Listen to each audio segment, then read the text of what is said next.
I'd like to begin my debate which my friend left.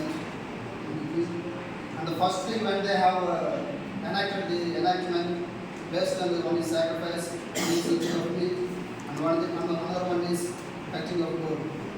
The first one is sacrifice. In Book of Joel chapter 2, verses 12 to 14, I am not after the sacrifices whichever you make to me, but I want a contrite and merciful heart. I would like to come to the point. And with regard to the betterment, he said, who will eat this manna? Now that manna which is given by Yahweh is a physical food. Now that same manna which is being transformed by Jesus Christ, he offered his own self, his own body and blood, gave as a spiritual food. And another one, sacrifice. In Matthew Gospel we see, I desire not sacrifice but mercy. So based on this your enactment, I have contradicted. And now I would like to go further. The book of Prophet Daniel, chapter 1. Whenever I remember with regard to the vegetarian, I always remember this particular chapter and the incident. You see, King Nebuchadnezzar, when he won the war against Israelites, and he commanded his servant to choose some men from Israelites and give them the food, meat, and they should be skillful in knowledge and trained well. But Daniel and his companions, they refused to eat meat. On the contrary, they chose to eat vegetarian. The theorists, beyond this, they became very skillful, and they have gained a lot of knowledge and able to judge everything properly. The second instance, same Prophet Daniel 14th chapter, when Daniel was put in the lion's den, he was the angel of the Lord commanded Prophet Habakkuk, and he carried bread for Daniel and he fed him. And 1 Kings chapter 19 verse 4 to 10, where Elisha was running away from Jezebel, he was being fed by the angel of the Lord by cake and the bread. So these three instances, we should see that God is directly involved in telling to the people to give more preference to the vegetarian. Now I would like to jump into the fathers of the church with regard to the book of Genesis chapter 1 verse 26. The dominion concept, what the fathers of the church they view on it. Origin. After being read the scripture, he allegorically explains that the human being was a little bowl which contained, in a manner of speaking, herds of cattle, flocks of sheep, and flocks of geese, and birds of the air. And finally, he says that those things are being given by God not to dominate over them, but to have self-control over us. St. Augustine, the world and animals and beasts are allegorical representation of the affection of the soul.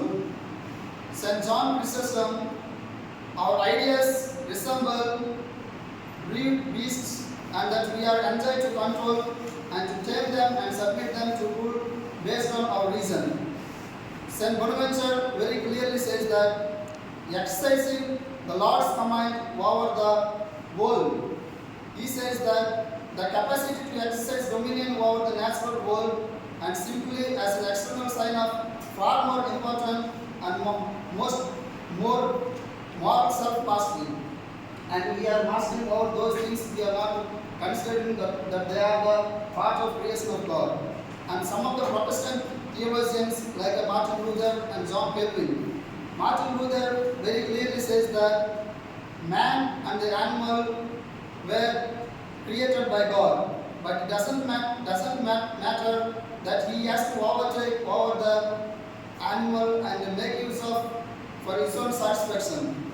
John Calvin says that God had placed Adam in the Garden of Eden to tend it and keep it. That is, we see in Genesis chapter 2 verse 15.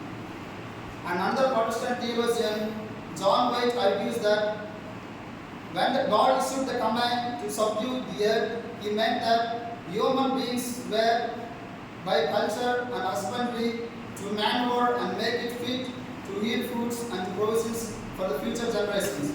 And finally he says, because of the Lord's command, we become master over the animals and kill them and eat them and exploit them to have a physical energy for our lives. And Brother Swami was quoting that when Peter was asked to eat the animals which were created by God. See the context in which Peter was sent to Cornelius to convert him. So in order to say Peter himself was a Jew, okay, he himself was a Jew, and he gives more importance to the animals, and he was not able to digest those things. That is the reason he was refusing first to eat them. Then God later on God's command saying whatever is being created by God, it is good. Therefore, you can eat of it. And then second thing, you have quoted saying that one of the man, I love the animals but I hate plants. See, in Martin Luther, I have read very clear that Martin Luther said that the creation of God itself is a creature for perfection. So therefore, when it is being created with perfection, you cannot give only preference to the animals and reject the plants. Thank you.